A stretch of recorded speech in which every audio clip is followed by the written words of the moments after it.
গত 10 তারিখ পররাষ্ট্রনীতির সংস্কার নিয়ে আমার করা একটা এপিসোডের পর অনেকে অনুরোধ করেছেন যেন আমি ভারতের সাথে বাংলাদেশের কূটনৈতিক সম্পর্কের ভবিষ্যৎ এবং আমাদের করণীয় নিয়ে ভিডিও করি।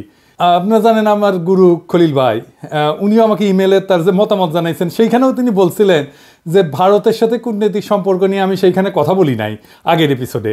ভারতের কূটনীতি বোঝা কোনো জটিল বিষয় না, কিন্তু আমার বুবু কাটাল রানী হাসিনা এই সহজ বিষয়টাকে আমাদের কাছে জটিল করে তোলার চেষ্টা করেছেন। অবশ্যই এটা ভারতেরই বুদ্ধি। তিনি নাকি ভারতকে যা দিছেন তা তারা সারা জীবন মনে রাখবে, তাই না? হ্যাঁ, দেখেছেন তো কি দিছে আর আমরা কি পাইছি তা আজকে দেখব। এই ভিডিওটা শুধু আমাদের সরকারের জন্য না, কূটনীতিকদের জন্য না, বরং কৃষক, ছাত্র, জনতা সহ বাংলাদেশের সকল নাগরিকের জন্য গুরুত্বপূর্ণ। কেন? কারণ আমাদের একমাত্র শত্রু হইল ভারত। জি না, আমরা একা তাকে শত্রু জ্ঞান করি না, তারাও আমাদের শত্রু বলেই মনে করে। এই শত্রু খেলা তারাই শুরু করেছে, আমরা শুরু করি নাই। এটা আমার অনুমান না, আজকে প্রমাণ করব এবং সবাইরে জানাবো প্রমাণ সহকারে। না হইলে বিপ্লবকে ব্যর্থ করার যেসব চেষ্টা ভারত করবে তা মোকাবেলা করা আমাদের দিয়ে সম্ভব হবে না। গত 16 বছর হাসিনা যেভাবে আমাদের সরকারের সব দপ্তরে ভারতের স্থানীয় দালালদের ঢুকাইতেছে, তাতে আমাদের জন্য নতুন করে সব ঢেলে সাজানো ছাড়া কোনো গতি নাই। যাই হোক, অনেক কথা আছে, তাই চলেন প্রথমেই দেখে নিই ভারতের কূটনীতিক দর্শন কি বলে। তারা কিভাবে আমাদের দেশটাকে দেখে, তারা কিভাবে কূটনীতিকে দেখে, কূটনীতি তাদের কাছে কি। ভারতের কূটনীতিতে চাণক্য কৌটিল্যকে তাদের মন্ত্রগুরু বলে মনে করে। এই কৌটিল্য হলো খ্রিস্টপূর্ব 300 শতাব্দীর দিকে ভারতবর্ষের রাজা চন্দ্রগুপ্ত মৌর্যের প্রধানমন্ত্রী। তিনি রাষ্ট্র পরিচালনার উপর একটা বই লিখেছিলেন, অর্থশাস্ত্র নামে। এই বইটা প্রায় দ্বাদশ শতাব্দী পর্যন্ত প্রাচীন ভারতে ব্যবহার করা হইতো। তবে ভারতে মুসলিম সাম্রাজ্যের বিস্তারের পর থেকে এই বইটা কেউ আর খুঁজে পায় নাই। মুসলমান শাসনকর্তারা ভারতের প্রাচীন ফিলোসফিকে জয় বাংলা করে দিছিল। যাই হোক, পরে 1905 সালে আবার সবার অজানা এই মাস্টারপিস ভারতের একজন কৃষক উদ্ধার করছিল এবং একজন সাধারণ ব্রিটিশ সেই বইটা ভারতে সংরক্ষণ করার ব্যবস্থা করে। আর বর্তমানে এই অর্থশাস্ত্র, কৌটিল্যের অর্থশাস্ত্র ভারতের প্রধানমন্ত্রী মোদী, পররাষ্ট্রমন্ত্রী জয়শঙ্কর থেকে শুরু করে অনেক নতুন পুরানো নেতার রাজনৈতিক আদর্শে পরিণত হয়েছে। ভারত আবার কৌটিল্য ইকোনমিক কনক্লেভ করার মাধ্যমে এই দর্শন সবার কাছে খাওয়াইতে চায়, দেখাতে চায় এটা আমাদের অরিজিনাল জিনিস, বুঝছাও। এটা ইন্টারেস্টিং গল্প বলি এই কৌটিল্য প্রসঙ্গে।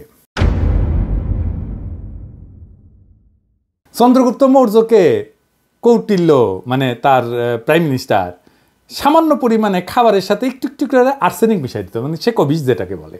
কেন?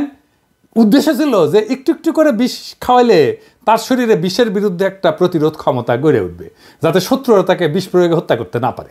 এটা কিন্তু খুব সাইন্টিফিক, কারণ আধুনিক চিকিৎসা বিজ্ঞানও মিথ্রিডাটিজম বলে একটা শব্দ আছে। এর মাধ্যমে অল্প অল্প মাত্রা বিষ গ্রহণ কইরা বিষের প্রতি প্রতিরোধ ক্ষমতা গড়ে তোলা সম্ভব।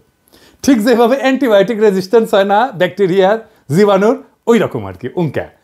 তো কথিত আছে যে একবার চন্দ্রগুপ্ত মৌর্যের রানী দুর্ঘটনাক্রমে ওই খাবারটা একটু খেয়ে ফেলে, আর্সেনিকযুক্ত খাবার। রানী তখন সন্তান সম্ভব ছিলেন, তো বিষের প্রভাব থেকে তার অনাগত সন্তানের বাঁচানোর জন্য রানীর পেট চিরা কৌটিল্য শিশুকে বাইর করছিল। এটাই হইতেছে ইতিহাসের প্রথম সিজারিয়ান সেকশন, বুঝাও। এই ছেলের নাম হইতেছে বিন্দুসার। বিম্বিসার না আবার কলে বিন্দুসার। বিন্দুসারের ছেলে হইতেছে সম্রাট অশোক। বুঝা গেছে?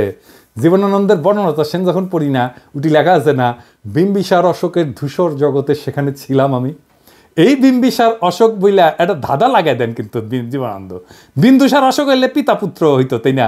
এটা না কইরা একটা টুইস্ট দিছে বিম্বিসার কইয়া।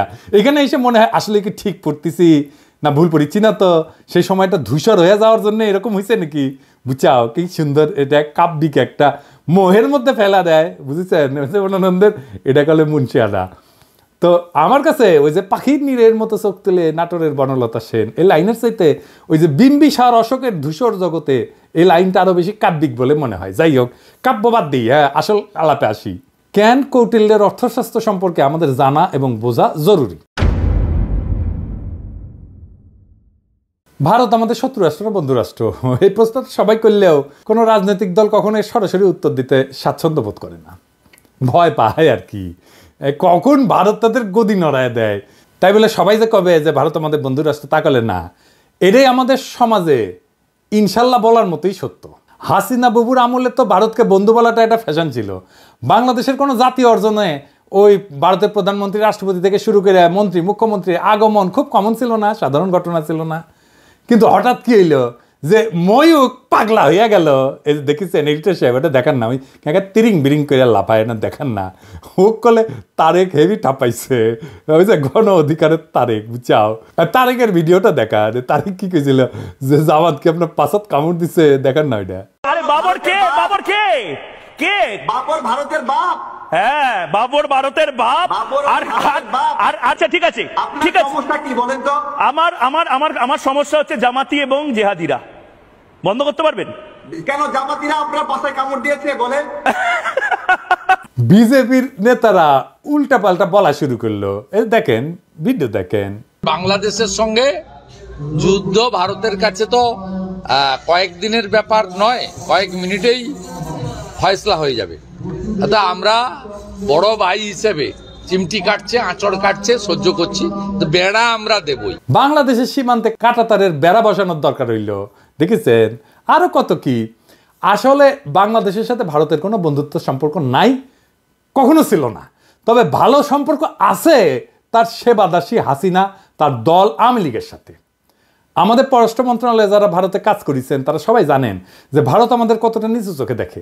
যারা ঘুরতে গেছেন, চিকিৎসা নিতে গেছেন, তারা জানেন যে মুম্বাইতে তো বাংলাদেশের পাসপোর্টধারীদের তারা হোটেলে বুকিং পর্যন্ত দেয় না, দেখেছেন? হাসিনার আমলেও ভারত শুধু আমাদের থেকে সুবিধাই নিছে, কিচ্ছু দেয় নাই। ট্রানজিট নিছে, চট্টগ্রাম পোর্ট দিয়ে মালামাল পরিবহনের অনুমতি নিছে, বাংলাদেশকে ভারতের মনোপলিতে পরিণত করেছে, আমাদের সরকারি প্রতিষ্ঠানগুলোকে শেষ করে দিছে। বিনিময়ে আমরা কি ওই মুজিবের আমলে স্বাক্ষর করা ফারাক্কার ন্যায্য পানির হিস্সা পাইছি? পাই নাই। আমরা কি হাসিনার আমলে তিস্তা চুক্তি দিয়ে পানির ন্যায্য হিস্সা পাইছি? পাই নাই। তার কারণ কি? কারণটা হইতেছে কৌটিল্যের একটা থিওরি আছে, mandala theory. Mandala Nelson Mandela না, মান্ডালা মন্ডো থিওরি আর কি। তার মানে কোন রাজার পাশের রাজ্য তার বন্ধু না, পাশের রাজ্য হইল তার বন্ধু, বুঝছাও? চলেন একবার ম্যাপ দেখে আসি। ভারতের আশেপাশে যত রাষ্ট্র আছে তার মধ্যে একমাত্র বাংলাদেশের সাথে তার কথিত বন্ধুত্ব ছিল, মানে একমাত্র সেবাদেশী হাসিনার মাধ্যমে সে বন্ধুত্ব ছিল। কিন্তু পাকিস্তান, নেপাল, ভুটান, শ্রীলঙ্কা, মালদ্বীপ, এমনকি মিয়ানমারের সাথে ভারতের অত ভালো সম্পর্ক না, তাই না? বন্ধুত্ব নাই। বাংলাদেশে ভারত প্রভু তার সেবাদাসী হাসিনাকে একটা চুষনি দিয়ে বুঝ দিছে, ওই যে তো বন্ধু। এটাও আসলে একটা কৌটিল্য মতে ভারতের পররাষ্ট্রনীতির একটা অংশ কলে।